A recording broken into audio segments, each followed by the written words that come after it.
simply take these two.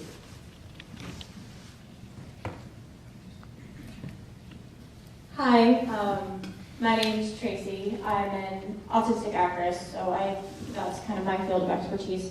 One of the things that I love that you were talking about is uncertainty as it relates to science. A lot of my friends, because I've kind of grown up in an autistic community and neurotypical community because I was integrated into public schools, but obviously I needed the help and support outside from social groups and theater groups and art groups. But the interesting thing with uncertainty in the autistic community is that a lot of autistic thinkers, we like science, we like art, we like uncertainty, but so much of that uncertainty leads to the innovations. It leads to the ideas. It leads to how to create art in different ways. One of the things that I'm thinking of, this makes me think of the conversation that we're having, is specifically the statistic rates for some of the risk factors for the disabled community, such as higher risks of eating disorders amongst autistics, and the way that art helps with that. Because I also teach acting classes as well as an autistic individual, teaching other autistic individuals. And I've had a lot of young students face a lot of prejudice based on disability. So whether that's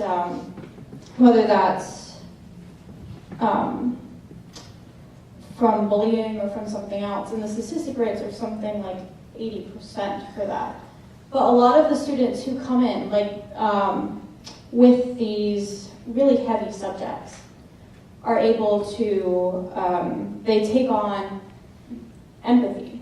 There's this idea with ASD specifically, and a lot of other disabilities, that there's no emotion there. We heard it with Miracle Project. And a lot of the time, the issue is being hyper-emotive. So when we talk about uncertainty and the relationship between arts and science and disability, one of the things that I think of too is, even as I'm talking, you can kind of you can notice that I'm processing to get out things in a way that makes sense.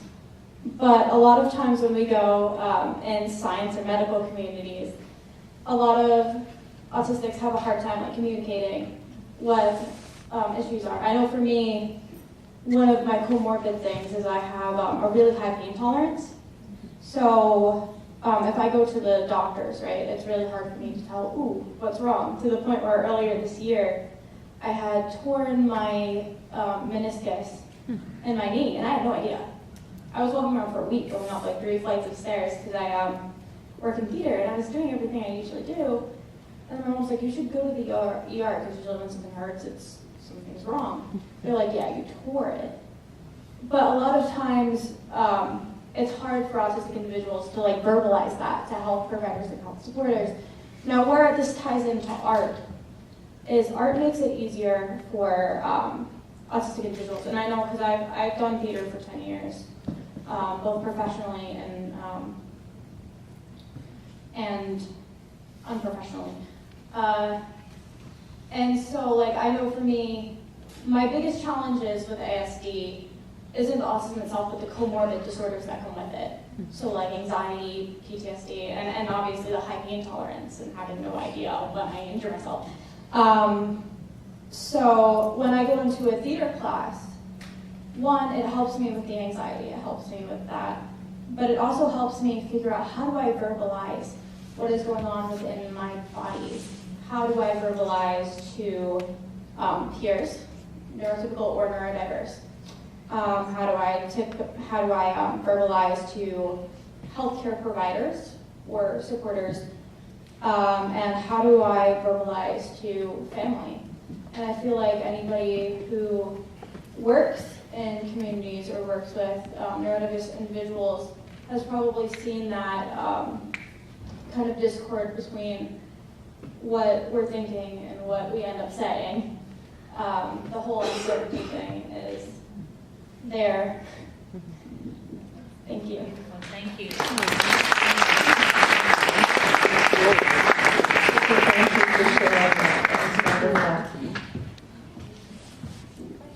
I would. My name is Kelly Malukas. I've had the good fortune of working with artists and scientists as partners a few years ago with the Keys to Cures project with you. Tell them what that was briefly. Oh gosh, was it 4 or 5 years ago? Was it Imagine? Yes. It was Imagine with the keys and the artists working. And so downstairs in the bubble room, or what? Fishbowl. The fishbowl, we had installed keys and keys installations. I am lucky in my life to work with a lot of scientists and regenerative medicine practices and biotechnology. And we brought that project here and had the participants all week long come and experience what Keys to Cures means, write messages, create a sculpture together. So that's If it. you ever see me wearing an orange key, I've done it. This is hers. So, I love this work, as you can imagine. I'm always inspired by what's coming in this field together as artists and scientists. And I'm working on projects that are similar but coming from a different lens. And so as I'm here listening to defining what does uncertainty look like, redefining safety for the scientist, redefining mentorship for the campus students with science and art, I think it's really powerful and totally spot on. But I think that there's one element that could be considered more. What's happening with the artist? What's happening with the safety of the artist? And how is that artist growing? And then how does that relationship lift this practice up another level? And how does it lift the funding that can come together that isn't quite connected? And so there's some measures and outcomes, I think, that can be tracked on the other side, evidence-based, wonderful person, that really can bring along the musicianship, the dancing, the sculpting, the painting, and create yet another layer to this. Yeah, and I think that's my understanding is within this model that we are developing in Rhode Island, that the artist is an equal player. So that is, I can't tell you how honored I feel to be at the table with Stephen and Stacey and many other artists and medical practitioners and public policy makers in Rhode Island. But we get that everyone has a place at the table and no one is more important than the other. So it's a beautiful point. And when you said that, I just got chills. So. Yeah, I think, just to close. Yeah. You were saying some really fun things. Artists love to iterate and fail, and iterate and fail. But at some point, we want to stop. Yeah. And so maybe you want to earn an income that supports your failing and succeeding. But just like scientists got. Exactly. Yeah. Like scientists. Well, it's sort of just the mental process, right? So where scientists have a little bit less comfort and safety, and artists have like full throttle. Yeah. Have the artist talk about that, wow, I learned to stop there. I learned something about my process that would have taken me a year to get to because I was in this space working with scientists. So that's Thank you. Thank you.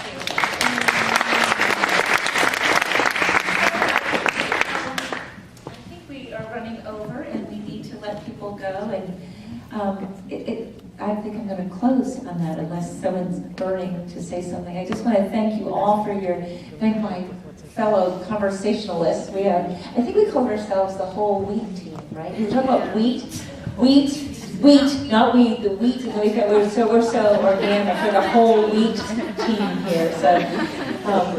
So just enjoy every minute being with you guys and all of our partners. And thank you for being with us for whatever part of the day you were able to share with us. We will be here next year. I hope we can get this same space the way it works so beautifully. And thank you one and all. And please don't hesitate to leave your names with any of us. And just take whatever you've gained from your time today and share it with the world, because that's what we're doing with the whole wheat, the seeds. Julie, do you have anything you want to say to finish up? Have I said it all? I think just echoing the notion of nurturing the artist and what that means, and it's not necessarily always shown in the marketplace. And I think that's one of the things that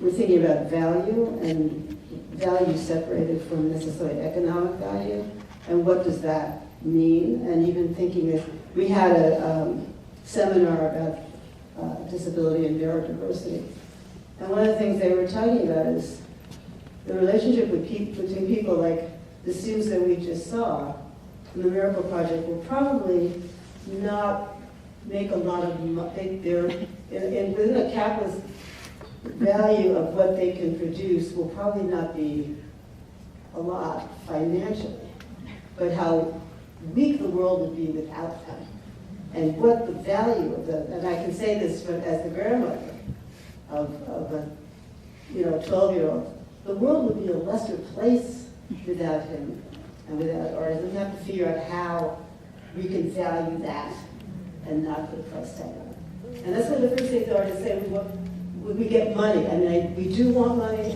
but we need to really be valued for what we do.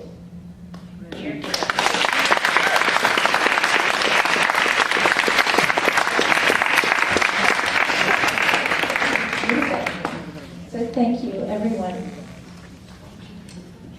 Go forth.